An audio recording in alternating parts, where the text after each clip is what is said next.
part 2 of whatever the fuck is going on with this guy. For context, we are watching a red flag compilation. The part of the video that we are specifically replying to is a bride and groom. The bride said, "Don't shove the cake in her face." He shoved the cake in her face and she walked away, and word on the street is she got an annulment. I'm gonna jump right into this one with talking about traditions. So we have a lot of things that we refer to as modern traditions, which is kind of an oxymoron, but like there used to be a tradition of not wearing a seatbelt while you were operating a vehicle, and then they made that into a law, and there were protests and there were angry old people talking about how they were like, nah, fuck all that. When statistically proven, in most situations, you are better off wearing a seatbelt, unless, of course, the vehicle gets submerged. Then you're fucked. And then, during the younger part of my generation, we had banning smoking indoors. A lot of people were like, no, my comfort of smoking indoors, even though they're banning it because secondhand smoke is really harmful. Yeah, they went on ahead and banned that shit. My point is that more times than not, traditions are often just super harmful. And there are a lot more traditions that are more harmful specifically towards adult female humans, which we properly refer to as women. And here's your warning that the rest of this is going to be viewed from a very heterosexual, cis-normative lens. The people that have the responsibility of giving birth are the people who are usually shit on in these traditions. And I'm not just speaking from an American context, I'm speaking on a global context. I'm going to zoom out a little bit.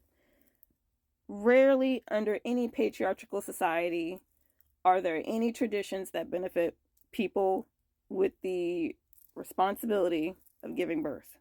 It is totally okay to treat the people who are deemed necessary to continue this destructive, wretched species like shit. So, to fast forward to the less problematic times where people who identify as women are women, and etc. And we understand that not all people who identify as women give birth, and it's not anyone's responsibility to give birth if they are born with the equipment, which now it's much easier to get rid of.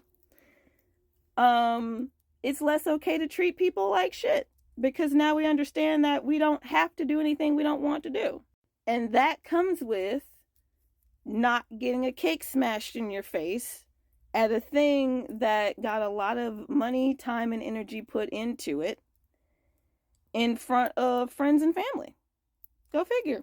And then labeling her as having anger issues after being humiliated and emasculated in front of said friends and family at said expensive event, which is usually held as a very historical landmark in people's relationships.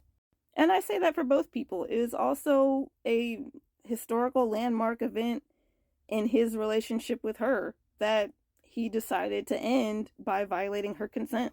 It goes to show that the relationship didn't mean anything to him. So why should she stay? Why shouldn't she be angry? Like, okay, let's say she does have anger issues. And with or without anger issues, what would have been her best response to her consent being violated in public in front of a very intimate audience at an event, an expensive event that is supposed to be significant in their relationship? What is the appropriate response? Since walking away means she has anger issues. Or maybe it's the fact that she responded in anything other than playfulness, or just standing there awkward with a fake smile, acting like everything's okay when it's not.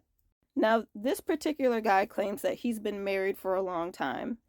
And in a lot of those older relationships where we already know that women usually live longer than men, a lot of these older women, they either are very in love with their partners and they have a great relationship, or the woman is waiting on the guy to croak so she can take all of his stuff.